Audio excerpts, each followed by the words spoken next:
America के राष्ट्रपति Donald Trump और इजराइल के प्रधानमंत्री बेंजामिन नेतन्याहू ने कहा हमास छोड़े सारे बंधक, लेकिन हमास ने छोड़े सिर्फ 3। अब आगे क्या होगा? आखिर किसकी शह पर हमास लांग रहा है ट्रंप और नेतन्याहू की दी हुई डेडलाइन? क्या गाजा में फिर से शुरू हो जाएगी जंग? किस तरह से हो रही है इस जंग को रोकने की कोशिश? जल्दी से लगाते हैं दूरबीन और देखते हैं इन तमाम सवालों के जवाब। नमस्कार, आपके साथ हूं मैं प्रणय उपाध्याय।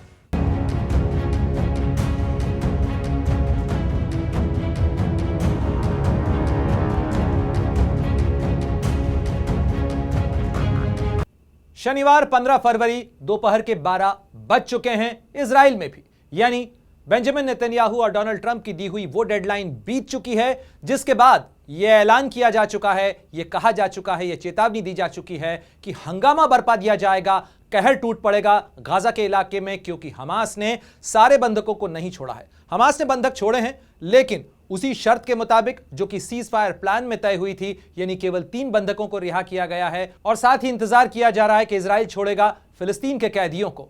लेकिन आखिर क्या हुआ कि हमास ने दरकिनार कर दी बेंजामिन नेतन्याहू और ट्रंप की दी हुई वो डेडलाइन, वो चेतावनी? आखिर किसकी शह पर हमास ये काम कर रहा है? तो जरा ये तस्वीर गौर से देखिए। यह तस्वीर शनिवार दोपहर 12 बजे की उस डेडलाइन की है जब हमास को सारे बंधकों को छोड़ना था। 2-3 को नहीं, बल्कि उसके पास जितने भी इजरायली बंधक 7 अक्टूबर 2023 के बाद से मौजूद हैं उन्हें छोड़ना था। लेकिन इजराइल की इस चेतावनी के बावजूद, अमेरिका की इस आगाह करने के बावजूद हमास ने छोड़े हैं केवल 3 बंधक और उन बंधकों को इस तरीके से रिहा किया गया है। लगभग वैसी ही तस्वीरें, लगभग वैसा ही इंतजाम जैसा इससे पहले के 19 इजरायली बंधकों और 5 जो थाईलैंड के बंधक थे उनकी रिहाई के समय हमें देखने को मिला था। तो अब इजराइल के कितने बंधक हमास के पास मौजूद हैं? अगर आंकड़ों के लिहाज से देखें तो अभी भी 76 बंधक हमास को छोड़ना बाकी हैं। अभी तक रिहा हुए हैं केवल 19 और साथ ही इन 3 को अगर आप और जोड़ लेते हैं तो ये आंकड़ा जो है वो अभी भी नाकाफी है।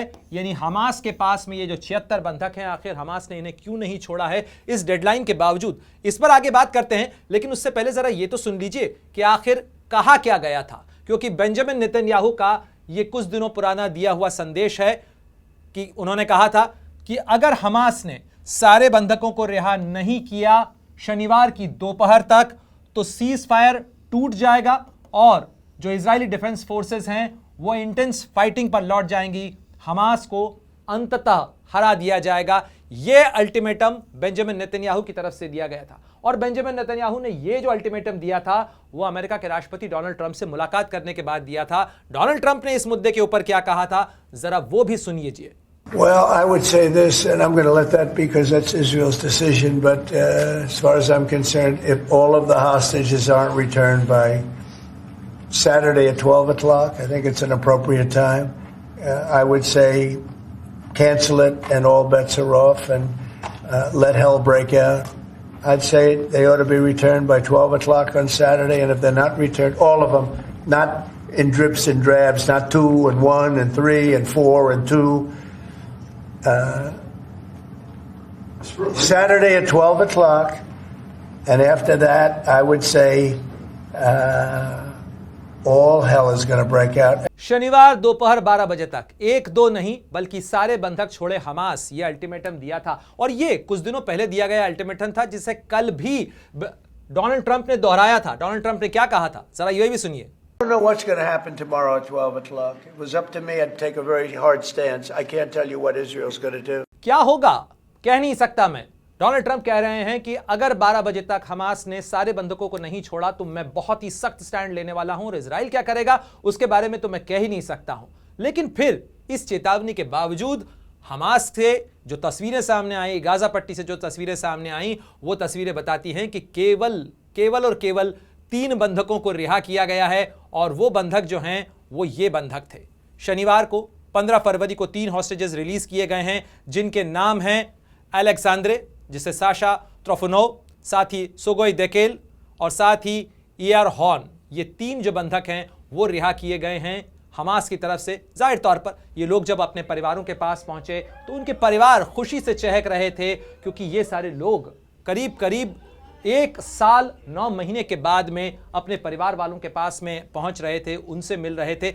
ये उस परिवार के लिए, उन लोगों के लिए ये बहुत बड़ी तकलीफ की बात थी कि ये इतने लंबे समय बाद इस बंधक संकट के बाद वो यहां पर अपने परिवार वालों से मिल रहे हैं। जाहिर तौर पर परिवार तो खुश था ही सही, लेकिन साथ ही एक और बड़ी घटना हुई है 24 घंटे भीतर, और वो घटना हुई है कि ये जो ऑपरेशन हुआ है, यानी गाजा पट्टी के अंदर एक बार फिर रॉकेट दागे जाने की खबर जो है वो सामने आई थी। और रॉकेट दागे जाने की इस खबर को लेकर ये जो ऐलान है ये इजराइल के डिफेंस फोर्सेस की तरफ से किया गया था कि few minutes ago a rocket launch was identified from Gaza, the rocket fail inside Gaza, यानी एक रॉकेट दागा गया जो गाजा में ही गिर गया, और इसे सीज फायर का वायलेशन इजराइल ने करार दिया है। ये रॉकेट किसने दागा था, कैसे दागा गया, सीज फायर के बावजूद अभी इस बारे में कोई भी पुष्टि नहीं है। हमास की तरफ से भी कोई बयान नहीं आया है, लेकिन इजराइल ने यह साफ कर दिया है कि ये जो चीजें हो रही हैं ये जाहिर तौर पर इजराइल की और हमास के बीच में जो रजामंदी हुई थी उसका वायलेशन है। लेकिन इस वायलेशन के बावजूद अब बड़ा सवाल यह खड़ा होता है कि अगर हमास वो लोगों को नहीं लौटाता है, यानी बंधक संकट खत्म नहीं होता है और अभी भी 76 बंधक हमास के कब्जे में मौजूद हैं, तो अब क्या करेगा इजराइल। और इजराइल के सामने जो बड़ा संकट होगा कि क्या वो एक बार फिर से इस लड़ाई पर लौटना चाहेगा, क्या एक बार फिर वो अपना ऑपरेशन शुरू करने जा रहा है, और अगर वो ऑपरेशन शुरू करता है तो उस सीजफायर का क्या होगा, क्या एक बार फिर से गाजा के इलाके के अंदर तबाही का मंजर देखने को मिलेगा, और उस तबाही से आखिर इजराइल को हासिल क्या होगा। हासिल का सवाल इसलिए पूछा जा रहा है कि इसके पीछे बहुत सारे सवाल ये भी खड़े हो रहे हैं कि आखिर ये प्लान करने क्या वाला है, क्योंकि डोनाल्ड ट्रंप कहते हैं वो गाजा को खाली कराना चाहते हैं, बेंजामिन नेतन्याहू इसके ऊपर मुस्कुरा देते हैं, वो अमेरिका का साथ देते हुए नजर आते हैं, गाजा में के लोगों को निकाल कर ले जाने की बात की जा रही है, मिस्र में ले जाने की बात की जा रही है, जॉर्डन में ले जाने की बात की जा रही है, लेकिन जॉर्डन में ये तमाम लोग जाएंगे कैसे, कौन उन्हें पहुंचाएगा, किस तरीके से योजना बनेगी, इस बारे में अभी कुछ भी साफ नहीं है, कुछ भी स्पष्ट नहीं है। लेकिन उसके बावजूद, इन तमाम चीजों के बावजूद यहां पर अभी भी बंधक संकट बरकरार है, हमास की कमर नहीं टूटी है, क्योंकि ये जो तस्वीरें हैं ये तस्वीरें बताती हैं कि हमास हथियारबंद भी है, हमास मौजूद भी है, हमास के पास में बंधक भी हैं। ऐसे में यह सवाल जो बार बार आ रहा है कि आखिर किसकी शह पर हमास ये काम कर रहा है, तो इसके पीछे रिवाइंड आपको थोड़ा सा करना पड़ेगा, क्योंकि कुछ ही दिनों पहले यानी 8 फरवरी को अयातुल्लाह खमनेई से मुलाकात की थी हमास की पॉलिटिकल लीडरशिप ने। साथ ही कई बयान जो आए थे, जो अमेरिका और बेंजामिन नेतन्याहू का यानी इजराइल का जो स्टैंड है उसके खिलाफ जो अरब देशों की तरफ से स्टैंड आए थे, उन स्टैंड को देखना भी बहुत महत्वपूर्ण हो जाता है, क्योंकि कतर की तरफ से यह स्टेटमेंट आया था। क्योंकि प्रधानमंत्री नेतन्याहू ने तो यह तो कह दिया था कि अगर सऊदी अरब को इतनी ही तकलीफ है तो वो फिलिस्तीन के लोगों को अपने यहां पर बसा ले, अपने यहां पर फिलिस्तीन बना दे, यानी गाजा से लोगों को खाली जरूर कराया जाएगा। इसके जवाब में बयान किसका आ रहा है? इसके जवाब में बयान आता है यहां पर कतर का, और कतर की तरफ से जारी इस बयान के अंदर क्या कहा जाता है जरा गौर से देखिए। कतर की तरफ से आया यह बयान कहता है कि Qatar strongly condemns the Israeli Prime Minister's statement regarding the establishment of an Palestinian state in Saudi territories। ये बयान आया है, यानी सऊदी अरब को जो नसीहत दी गई, सऊदी अरब को जो सलाह दी इजराइल के प्रधानमंत्री की तरफ से, उसका पलटवार, उसका जो प्रतिकार है वो कतर की तरफ से किया गया है। ये तमाम चीजें बताती हैं कि किस तरीके से संकट बरकरार ही नहीं है बल्कि संकट गहराता जा रहा है, संकट बढ़ रहा है, डिफरेंसेस बढ़ते चले जा रहे हैं। लेकिन हमास झुकने को तैयार नहीं है, और अगर वो हमास झुकने को तैयार नहीं है, अगर वो अभी भी उसी तरीके से यानी बाकायदा फोटो शूट करके और सर्टिफिकेट देकर और गुडी बैग्स देकर उन बंधकों को रिहा कर रहा है, जिससे तिलमिलाए हुए हैं बेंजामिन नेतन्याहू, जिससे चिढ़े हुए हैं डोनाल्ड ट्रंप, तो आखिर हमास ऐसा क्यों कर रहा है और उसके पीछे उसकी स्ट्रैटेजी क्या है, और हमास के सामने क्या इस बात का खतरा नहीं है कि अमेरिका और इजराइल यदि दोनों मिलकर वहां पर टूट पड़ते हैं, जैसा कि वो कह रहे हैं, कह बरपाया जाता है, तो इसका खामियाजा गाजा के लोगों को भुगतना पड़ेगा। और गाजा के लोग जो कि पहले से ही इतने समय का लंबा युद्ध और इतने समय की विभीषिका झेल चुके हैं, क्या वो एक और लड़ाई के लिए फिर तैयार होंगे? क्या हमास की ये जिद गाजा के लोगों को एक बार फिर जंग की आग में झोंकने जा रही है, या हमास के पास में कोई बड़ा बैकअप प्लान है? कमेंट बॉक्स में आप भी जरूर बताइएगा। लेकिन आगे बढ़ते हुए आपको यह बता देते हैं कि गाजा के अंदर जो भी प्लान बनाया जा रहा है, गाजा के लोगों से राय मशवरा किए बिना, उनकी बात सुने बिना, उनके बारे में जो फैसला किया जा रहा है, उसको लेकर फिलिस्तीनी अथॉरिटी की तरफ से भी ये जो बयान आया है वो बड़ा गौर करने लायक है। फिलिस्तीन अथॉरिटी की तरफ से आया यह बयान कहता है कि डिस्प्लेसमेंट यानी लोगों का हटाया जाना, लोगों का वहां से विस्थापित किया जाना अनएक्सेप्टेबल है, उसे किसी सूरत के अंदर स्वीकार नहीं किया जा सकता है। साथ ही ये जो शब्द है ये फिलिस्तीनियों की डिक्शनरी में ही उपलब्ध नहीं है, ये फिलिस्तीन अथॉरिटी की तरफ से किया गया ट्वीट है। साथ ही वो ये कहता है कि instead of talking about displacement We must urgently work to meet the basic humanitarian needs of our affected people। यानी गाजा के अंदर जो लोग परेशान हैं उनकी परेशानी कम करने को लेकर तो कोई मुद्दा नहीं उठाया जा रहा है, कोई बात नहीं हो रही है, उन तक राहत कैसे पहुंचाई जाए, वहां रिकंस्ट्रक्शन भी यदि करना है तो लोगों को मिला के, लोगों को जोड़ के वहां पर रिकंस्ट्रक्शन कैसे किया जा सकता है, इस पर बात नहीं हो रही है, बल्कि बात हो रही है कि लोगों को वहां से कैसे हटाया जा सकता है और गाजा का इस्तेमाल एक प्राइम प्रॉपर्टी लैंड की तरह किया जा सकता है जहां बड़े बड़े होटल बनाए जाएं, क्योंकि वो समुद्र किनारे की एक बेहद खूबसूरत जमीन है, जैसा कि खुद डोनाल्ड ट्रंप कह रहे हैं। तो यहां पर यह बयान आप देखिए, Gaza strip can be built and turn into a riviera but with our people remaining there. यानी फिलिस्तीन के जो लोग हैं वो वहां रहें, इस उनके रहते हुए भी गाजा को डेवलप किया जा सकता है, उसे एक रिवेरा बनाया जा सकता है, बहुत खूबसूरत जगह बनाई जा सकती है। ये तमाम बयान सामने आ रहे हैं और उसके साथ साथ लेकिन आपको ये भी देखना चाहिए, ये इसलिए देखना चाहिए क्योंकि जो कुछ हमास कर रहा है उसके पीछे कहीं ना कहीं ये जो दस्तावेज है वो भी एक बड़ी वजह है। यानी हमास जिस जिद पर अड़ा हुआ है कि तमाम अल्टीमेटम, तमाम चीजों के बावजूद वो इस प्लान के मुताबिक आगे बढ़ रहा है। यानी ये वो सीज फायर प्लान है जो कि अमेरिका, कतर, इजिप्ट इनकी मध्यस्थता के साथ तय हुआ था इजराइल और हमास के बीच में, जिसके अंदर 32 दिनों का पहला फेज था, इसके अलावा 32 दिनों का दूसरा फेज था और इसी तरीके से ये पूरा फेज आगे बढ़ना था। अभी तो ये पहला फेज ही कंप्लीट नहीं हुआ है और अभी जो डेडलाइन थी उसके मुताबिक तो जो सेकंड फेज है यानी इस फेज के लिए दोनों के बीच में बातचीत तय हो जानी चाहिए थी। जरा यहां पर एक चीज और भी गौर करिएगा कि exchange for the release of the remaining living hostages, यानी जो तमाम बकाया हॉस्टेजेस हैं, तमाम बकाया बंधक हैं, उनको छोड़ने का जो प्लान है वो इस सीज फायर प्लान के अनुसार सेकेंड फेज का हिस्सा है। यानी दूसरे फेज के अंदर यह बात आएगी कि तमाम बंधक छोड़े जाएं, लेकिन इसको बदलते हुए राष्ट्रपति ट्रंप ने सबसे पहले कहा और उसके बाद बेंजामिन नेतन्याहू ने भी उसी बात को दोहराया और कहा कि शनिवार की दोपहर 12 बजे तक छोड़ दिया जाना चाहिए सारे बंधकों को। लेकिन हमास ने उस चेतावनी को पूरी तरीके से दरकिनार कर दिया, एक तरीके से रद्दी की टोकरी में डाल दिया है, क्योंकि अभी तक कोई जवाब नहीं आया है। लेकिन रोचक चीज यह है कि अभी तक बेंजामिन नेतन्याहू की तरफ से भी कोई बयान नहीं आया है। यानी बेंजामिन नेतन्याहू इस मामले को लेकर चुप हैं। उनकी तरफ से यह पिछला बयान जरूर आया था जिसके अंदर उन्होंने यह अल्टीमेटम दोहराया था, लेकिन उसके बाद इन बंधकों की रिहाई के बाद को से न तो इजराइल की डिफेंस फोर्सेस की किसी कार्रवाई का कोई ऐलान किया गया है, न ही इजराइल के प्रधानमंत्री बेंजामिन नेतन्याहू की तरफ से किसी तरीके का कोई बयान आया है। तो हमास के इस पैंतरे के बीच जाहिर तौर पर नजरें लगी हैं कि अमेरिका के राष्ट्रपति डोनाल्ड ट्रंप क्या कहेंगे, क्या करेंगे, और इसी बीच में डोनाल्ड ट्रंप क्या कह रहे हैं इस मुद्दे को लेकर वो भी आपको दिखा देते हैं। तो देखिए, डोनाल्ड ट्रंप का बयान सामने आया है जिसमें डोनाल्ड ट्रंप ने कहा है कि हमास ने जस्ट रिलीज 3 हॉस्टेजेस यानी 3 लोगों को छोड़ा है और इन 3 लोगों के अंदर एक अमेरिकी इजरायली भी शामिल है, एक अमेरिकी नागरिक भी शामिल है, यहां पर एक अमेरिकन सिटीजन है इसके अंदर। कौन है वो अमेरिकन सिटीजन, उसकी तस्वीर भी आपको दिखा देते हैं, क्योंकि इसके छोड़ने के साथ साथ ये जो आप तस्वीर देख रहे हैं, इस तस्वीर के अंदर ये सागोई देकेल चैन ये शख्स हैं और इन्हें भी हमास ने रिलीज किया है। और इनको रिलीज करने को लेकर डोनाल्ड ट्रंप की तरफ से जो बयान आया है उस बयान के अंदर कहा गया है कि ये अच्छी शेप के अंदर वापस आए हैं, यानी हमास ने इन्हें अच्छे तरीके से छोड़ा है। देखिए, डोनाल्ड ट्रंप जो उस समय काफी बरस रहे थे, गरज रहे थे, यहां पर अब जब अमेरिकी नागरिक को छोड़ा गया है तो उनके रुख में, उनके पैतरे में क्या बदलाव आया है, जरा गौर से देखिएगा। यहां पर including an American citizen, they seems to be in good shape. This different from their statement last week that they would not release any hostages. Hamas ने जो पिछली बार कहा था उस बयान का हवाला देते हुए डोनाल्ड ट्रंप कह रहे हैं कि ये जो कुछ किया है हमास ने, ये उनके पिछले बयान से अलग है जिसमें उन्होंने कहा था कि हम हॉस्टेज रिलीज नहीं करेंगे।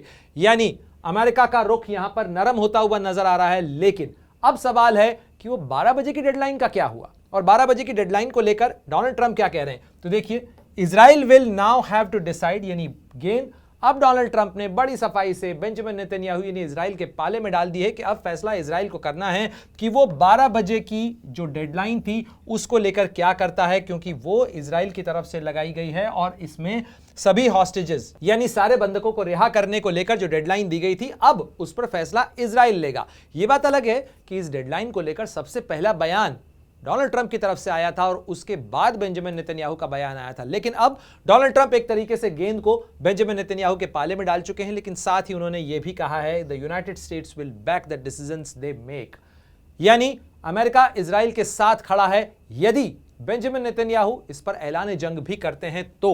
क्योंकि यह सवाल इसलिए खड़ा हो रहा है क्योंकि बेंजामिन नेतन्याहू इस मुद्दे को लेकर क्या कह चुके हैं वो भी गौर करना जरूरी है। यह बयान मैंने आपको पहले भी दिखाया था, लेकिन इस बयान को देख लीजिए। यदि हमास हमारे सभी बंधकों को रिहा नहीं करता है शनिवार तक, यानी बेंजामिन नेतन्याहू ने अपने देश के सामने यह बयान दिया था, यानी वो हमास के खिलाफ कार्रवाई करेंगे यदि सारे बंधक रिहा नहीं हुए, जो कि अब सामने आ चुका है। सारे बंधक तो रिहा नहीं हुए हैं और बड़ी सफाई से डोनाल्ड ट्रंप ने गेंद अब बेंजामिन नेतन्याहू के पाले में डाल दी है। बेंजामिन नेतन्याहू का ट्वीट हम लगातार मॉनिटर कर रहे हैं कि इस मामले को लेकर क्या कोई बयान उनका सामने आया है, लेकिन अभी तक बेंजामिन नेतन्याहू का कोई ताजा बयान, कोई नया बयान सामने नहीं आया है। यही उनका पिछला बयान है जिसके अंदर उन्होंने एक तरीके से हमास को जो चेतावनी दी थी ये वही चेतावनी है और इसी चेतावनी के बाद उनका कोई बयान अभी तक सामने नहीं आया है। तो अब यह देखना लाजमी होगा, यह देखना महत्वपूर्ण होगा कि अब बेंजामिन नेतन्याहू इस पर क्या करते हैं, क्योंकि वो अपने देश के सामने यह कह चुके हैं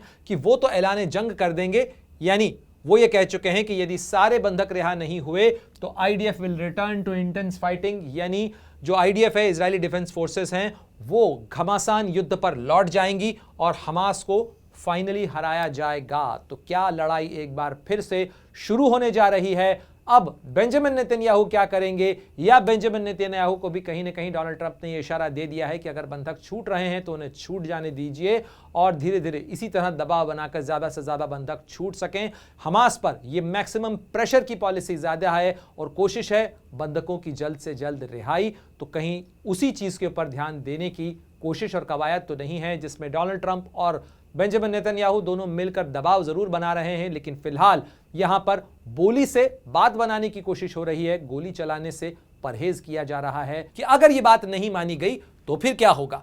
क्योंकि आप देखिए यहां पर अमेरिका सरेआम यह कह चुका है कि Hamas is evil, it's pure evil. यह अमेरिका के विदेश मंत्रालय की तरफ से किया गया बयान है जो जारी किया गया कुछ समय पहले, यानी उसके बाद जब डोनाल्ड ट्रंप की तरफ से डेडलाइन दी गई थी। यानी अमेरिका का विदेश मंत्रालय साफ तौर पर यह कहता है कि हमास ईवल है, प्योर ईवल है, यानी हमास की तरफ से अगर हमास बुरा है और उसके साथ साथ वो अवहेलना भी कर रहा है, खुले तौर पर चुनौती दे रहा है, तो अब हमास के खिलाफ कदम उठाने का कोई कारण होगा, कोई समय बनेगा। लेकिन क्या अमेरिका ये कार्रवाई करने जा रहा है? क्या अमेरिका बूट ऑन ग्राउंड कर सकता है, यानी क्या अमेरिका अपनी फौज गाजा के अंदर उतार सकता है? और यदि अमेरिका अपनी फौज गाजा के अंदर उतारने जा रहा है तो उसके बाद तबाही का मंजर क्या हो सकता है? इजराइल और अमेरिका क्या दोनों मिलकर गाजा पर टूटेंगे? और अगर ऐसा होता है तो अरब देश क्या करेंगे? यानी ये जो फिलिस्तीन का पड़ोस है या जो इजराइल का पड़ोस है वो आखिर यहां पर क्या करने जा रहा है? क्योंकि अगर इस नक्शे को आप देखें तो यहां पर दबाव जॉर्डन के ऊपर भी है। जॉर्डन के किंग अब्दुल्ला राष्ट्रपति ट्रंप से मिलने के लिए गए थे, उन्होंने यह आग्रह किया था कि इस प्लान को अभी थोड़ा सा रोक दीजिए, गाजा के लोगों को नहीं निकाला जा सकता है, जॉर्डन और लोगों को नहीं ले सकता है। हालांकि उन्होंने 2000 फिलिस्तीनी बच्चे जो बहुत बीमार हैं उनको जॉर्डन में लेने को लेकर रजामंदी जताई, इसका प्रस्ताव उन्होंने दिया था जिस पर ट्रंप ने खुशी भी जताई थी। लेकिन इस समय बड़ी चिंता और बड़ी मुसीबत के अंदर इजिप्ट है, क्योंकि इजिप्ट के ऊपर भी दबाव अमेरिका का बन रहा है कि उसे भी ये जो गाजा स्ट्रिप है जहां करीब 18 से 20 लाख लोग रहते हैं उसमें से 10 लाख से ज़्यादा लोग यहां जाएं और इसके अलावा करीब 10 लाख लोग जो हैं वो जॉर्डन में जाएं और उसके बाद ये पूरी गाजा पट्टी खाली कर दी जाए जहां पर करीब करीब 5 करोड़ टन मलबा है। और उस मलबे को हटाने के बाद ट्रंप जो कि रियल एस्टेट के कारोबारी से अब राष्ट्रपति बन चुके हैं वो वहां पर बड़ी बड़ी इमारतें बनाना चाहते हैं। क्या ये इमारतें बन पाएंगी? क्योंकि ये प्लान जो सुनने में लग रहा है उन्हें अच्छा, वो प्लान बेहद मुश्किल है क्योंकि उस प्लान को पूरा करने में ही 5 से 10 साल का वक्त लग सकता है। मलबा हटाना ही करीब 5 करोड़ टन का ये एक लंबी परियोजना है और ट्रंप जो है वो इस परियोजना की जिद पर अड़े हुए हैं। अभी कोई नहीं जानता है कि क्या ट्रंप वाकई में गाजा पट्टी को खाली करवाना चाहते हैं। कोई नहीं जानता कि क्या ट्रंप वहां से लोगों को हटाना चाहते हैं या वो मांग कुछ और रहे हैं, चाह कुछ और रहे हैं, और उसके बाद वो डील किसी और चीज पर करेंगे। आपको क्या लगता है वो भी आप हमें जरूर बताइएगा। लेकिन जल्दी से मैं आपको ये बता देता हूं कि अब जो बड़ा संकट है वो इजराइल के और फिलिस्तीन के इन पड़ोसी मुल्कों के सामने है, क्योंकि सऊदी अरब इस मामले को लेकर परेशान है, क्योंकि सऊदी अरब के ऊपर भी अमेरिका दबाव बना रहा है कि वो इजराइल के साथ अपने रिश्तों को ठीक करे। लेकिन सऊदी अरब की तरफ से बयान सामने आ चुका है जिसमें उन्होंने कहा है कि जब तक फिलिस्तीन नहीं बन जाता, एक स्वतंत्र देश नहीं बन जाता, एक टू नेशन थ्योरी नहीं बन जाती है, तब तक सऊदी अरब और इजराइल के संबंध सामान्य नहीं हो सकते हैं। और ऐसे में दबाव बढ़ता चला जा रहा है, क्योंकि कतर, जहां पर यह डील हुई थी, कतर इसका गारंटर है। कतर जो है वो यहां पर इजिप्ट और कतर दोनों ही गाजा के अंदर इस पीस डील के गारंटर हैं। अमेरिका भी उन पर दबाव बना रहा है, साथ ही हमास भी उन पर दबाव बना रहा है। बीते दिनों हमास के जो नेता हैं, हमास के जो पॉलिटिकल लीडरशिप, पॉलिटिकल काउंसिल के लोग हैं, वो दोहा में मिले थे। साथ ही ईरान के नेताओं के साथ भी उनकी मुलाकात हुई है। इसलिए अब ये कड़ियां जोड़ी जा रही हैं कि क्या एक बार फिर ईरान ने दबाव बनाना शुरू किया है, क्या उसने हमास से कहा है कि चिंता करने की बात नहीं है, लेकिन किस ताकत पर ईरान ये दबाव बना रहा है, किस ताकत पर ईरान ये शह दे रहा है, क्योंकि ईरान पर भी दबाव बना हुआ है, ईरान पर भी अमेरिकी हीट बढ़ी हुई है, क्योंकि अमेरिका के राष्ट्रपति डोनाल्ड ट्रंप ये कह चुके हैं कि मैक्सिमम प्रेशर पॉलिसी के साथ वो ईरान पर अब काम करने जा रहे हैं। तो वो मैक्सिमम प्रेशर पॉलिसी क्या होगी, और वो मैक्सिमम प्रेशर पॉलिसी अगर काम करती है तो ईरान क्या हमास की मदद कर पाएगा, क्या वो हिजबुल्लाह की मदद कर पाएगा। इसी बीच में एक और बड़ा डेवलपमेंट ये हुआ है कि इस इलाके के अंदर जो अब सरगर्मी शुरू हुई है वो इस दमास्कस के इलाके के अंदर भी हुई है। यहां से भी जो तस्वीरें आ रही हैं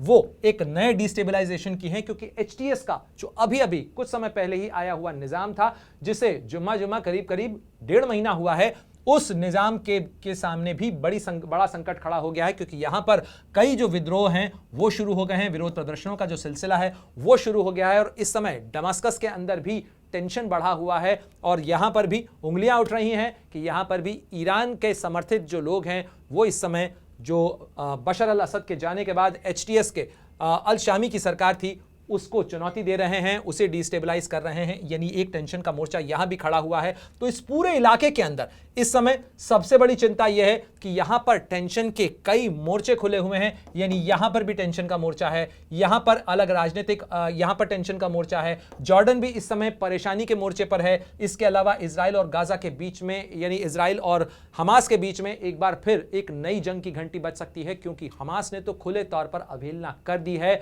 यानी शनिवार तक उसे जो बंधक रिहा करने थे वो अभी तक रिहा नहीं हुए हैं, और इसीलिए ये टेंशन ये बढ़ता जा रहा है कि क्या अमेरिका इस मामले पर कार्रवाई करेगा, और अगर अमेरिका पूरी कार्रवाई करता है तो फिर उसके बाद जवाब क्या होगा, क्योंकि इजराइल ये कह रहा है कि वो तो कार्रवाई अभी भी कर रहा है, और उस कार्रवाई के बाद उसका जोर इस चीज को लेकर होगा कि आखिर किस तरीके से इसका निदान निकाला जाए, यानी किस तरीके से गाजा के अंदर हमास को खत्म किया जाए, हमास के खात्मे तक जंग रहेगी जारी। ये तो बेंजामिन नेतन्याहू ने तभी कहा था जब 7 अक्टूबर 2023 हुआ था, लेकिन उसके बाद आखिरकार बातचीत की मेज पर इजराइल को भी आना पड़ा, क्योंकि इजराइल के भीतर भी विरोध प्रदर्शन हो रहे हैं।